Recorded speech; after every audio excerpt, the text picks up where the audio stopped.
Kembali lagi di Cerita Cinta Channel. Jangan lupa like, comment, and subscribe ya. Terima kasih. Diam-diam tanpa sepengetahuan Hilda, Biru menemui Inggit.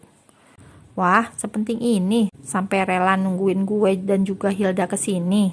Ujar pria itu tiba-tiba sudah berada di sekitar Inggit. Inggit menanti berjam-jam dan yang datang ternyata Biru. Padahal Inggit tidak memberitahu Biru. Ia hanya memberitahu Hilda dan ingin menjelaskannya. Mana Hilda? Tukasnya tak sabaran. Dia tidak akan datang dan lo benar-benar memuakan. Bentaknya marah. Lo mengacaukan segalanya. Mari kita batalkan pernikahan kita sama-sama. Gue bakal bantuin bilang ke Tante Diana kalau lo sudah punya pasangan. Ucapnya yakin. Percuma, gak bakalan didengerin. Sampai mulut lo berbusa juga sia-sia belaka. Karena lo pilihan orang tua gue. Tapi jangan harap gue mau ngejalanin rumah tangga ini semulus orang tua kita. Gak akan. Kalau lo mengiyakan, itu sama saja lo mengkhianati Hilda, Biru. Lo cinta kan sama Hilda? Tanyanya memperjelas. Inggit prihatin dengan hubungan mereka kalau tidak sampai berakhir di pernikahan. Dirinya bahkan orang yang pertama menentang, karena Inggit berharap Hilda mendapat pria yang jauh lebih baik. Tapi kalau pada akhirnya Biru itu memilih menikahi dirinya, itu Inggit lebih menentang lagi. Biru terdiam sejenak. Cintalah, gue gak akan pernah khianatin. Kita tetap akan menikah dan lo tenang aja, karena gue gak akan sudi menganggap lo sebagai istri gue. Jadi kita tidak harus bersikap layaknya suami istri. Pernikahan ini hanya akan dilakuin secara diam-diam, dan mari kita lakuin sandiwara ini. Jelasnya panjang lebar. Anggap saja lo bantuin gue buat mendapatkan segalanya, dan lo bantuin keluarga lo buat nurut padanya. Berapa lama dan kapan kita bercerai? Biru tertawa mendengar pertanyaan Inggit. Belum juga menikah sudah membahas cerai, tapi memang ini yang diinginkan Biru. Jadi laki-laki itu tidak perlu khawatir dengan kesepakatan yang telah dibuat. Cukup menarik. Secepatnya setelah papa mengesahkan seluruh harta warisan hanya untuk aku seorang. Jawabnya yakin. Apakah ada jaminan bisa lebih cepat? Gue tidak mau dirugikan dalam bentuk apapun. Camnya tegas. Lo hanya akan menyandang status janda Tuan Albiru Rasdan tanpa tersentuh. Inggit sedikit lebih lega mendengar hal itu.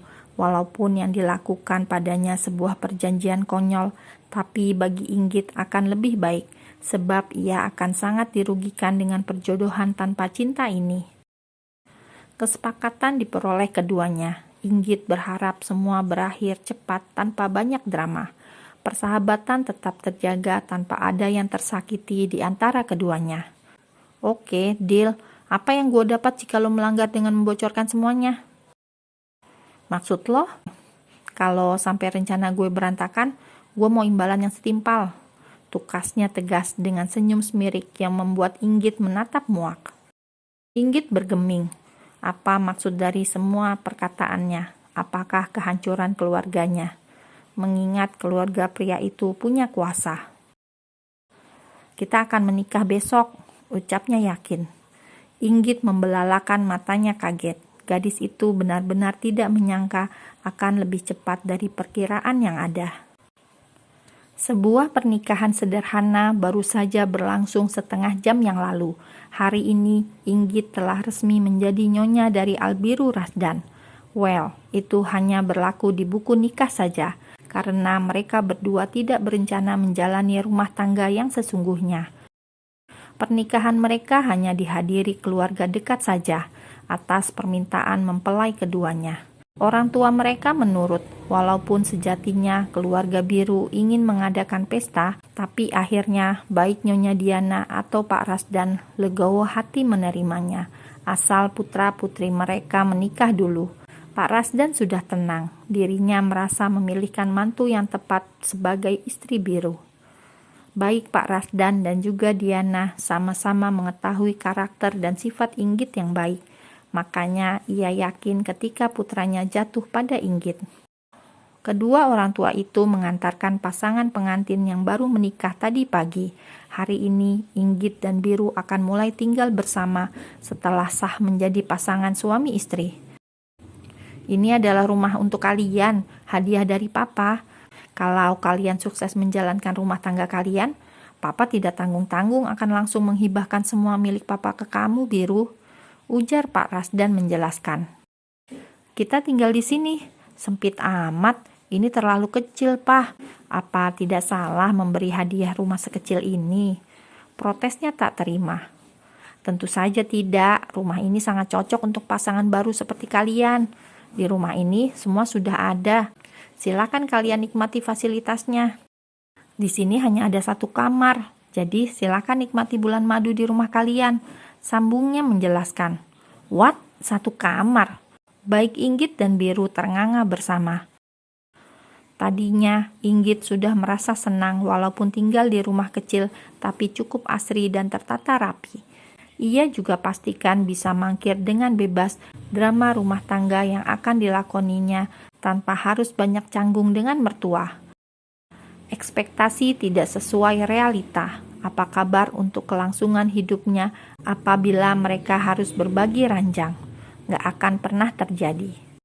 Sepeninggalan orang tua mereka, Inggit dan Biru langsung mengibarkan drama permusuhan. Mereka berdua menatap sengit satu sama lain. Inggit berlari cepat melirik daun pintu kayu berwarna coklat yang ia yakini ruang kamar. Gadis itu gesit melangkah ke sana. Tak kalah cepat, Biru juga sudah melangkah dengan lebar. Ini kamar gue, jelasnya menyorot sengit. Kamar gue, enak aja lo, ngalah dong, lo kan cowok, tegasnya ngeyel. Gak bisa, lo aja sana yang tidur di luar, pokoknya ini kamar gue. Mereka malah berebut kamar yang sejatinya diperuntukkan untuk mereka berdua. Papa balik lagi, ada yang tertinggal. Akting Inggit mengelabui Biru. Cowok itu menoleh, dan begitu lengah, Inggit langsung sigap masuk ke dalam. Sialan, lo ngerjain gue. Git, buka nggak? Bentaknya keras dengan gedoran pintu yang menggema. Inggit tidak menggubris. Gadis itu ingin segera mengistirahatkan tubuhnya yang terasa penat seharian mengikuti acara pernikahan mereka. Inggit sengaja menyumpal telinganya supaya ocehan Biru di luar sana tersamarkan oleh suara musik yang menemaninya. Berbeda dengan Inggit yang mulai terlelap, Biru malah masih mengomel tidak jelas di ruang tamu. Hanya ada sofa panjang di sana. Tetapi tentu saja tidur di sana bukan solusi yang tepat untuk dirinya yang terbiasa dengan fasilitas kamar mewahnya. Tak ada kasur, sofa pun jadi. Pria itu mulai melangkah maju merebahkan tubuhnya di sana, mencari kehangatan di sisa-sisa malam yang damai. Tubuh lelahnya membawa pria itu cepat terlelap ke alam mimpi. Keesokan paginya, Inggit terjaga dan langsung membersihkan diri. Gadis itu tidur begitu nyenyak tanpa gangguan yang berarti. Berbeda dengan Biru yang mengeluh sana-sini karena pegel tidak bisa tidur dengan leluasa. Inggit sudah siap sedia dengan setelan kampusnya. Gadis itu tengah menikmati sarapan yang baru saja ia beli dari seberang jalan.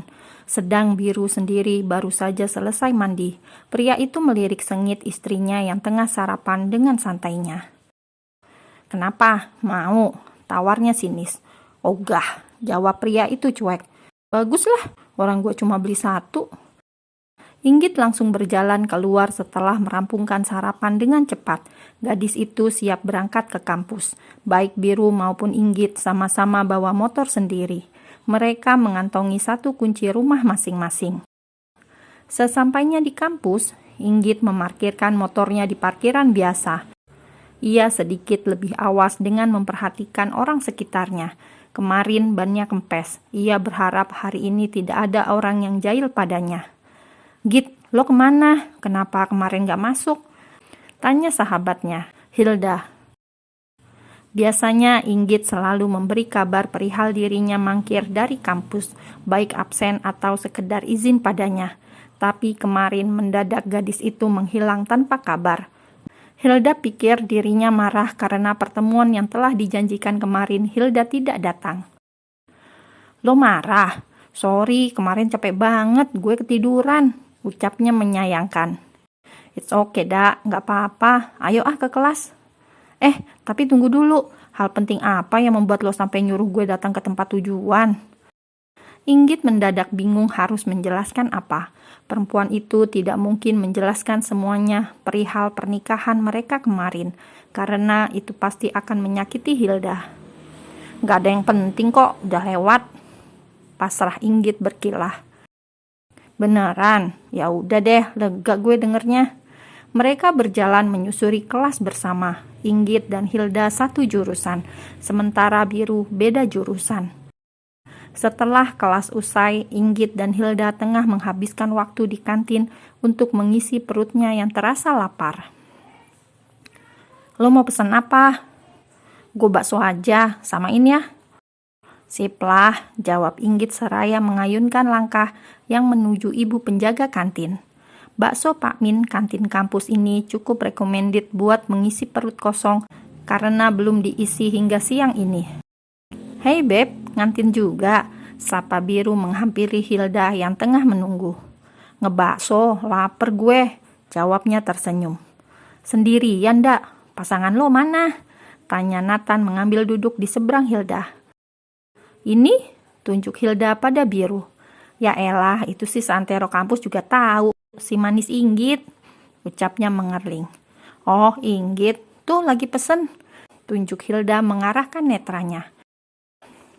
Nathan menyapu pandangan ke stan bakso dan melihat Inggit sedang mengantri di sana. Sementara Biru sendiri menanggapi dengan cuek sahabatnya yang menanyakan istrinya. Pesen juga ah, kayaknya enak nih. Nathan bangkit dari tempat duduknya. Gue sekalian dong, ujar Devan yang sedari tadi hanya diam, duduk dengan anteng di sebelah pria itu. Oke, lo ngebakso juga nggak Al? Tawar Nathan mengarah Biru. Laki-laki itu masih ngobrol ringan dengan kekasihnya. Boleh deh, pesenin sekalian. Git, masih? Tanyanya setelah mendekati stan. Masih, jawab gadis itu sambil lalu berjalan kembali ke bangku kantin, menemukan meja yang sudah terisi dengan dua laki-laki. Baik Biru maupun Inggit hanya saling melirik cuek. Keduanya duduk dengan tenang, tanpa mau tahu urusan masing-masing. Inggit sudah terbiasa melihat kedekatan Hilda dan Biru, jadi kali ini pun Inggit biasa saja.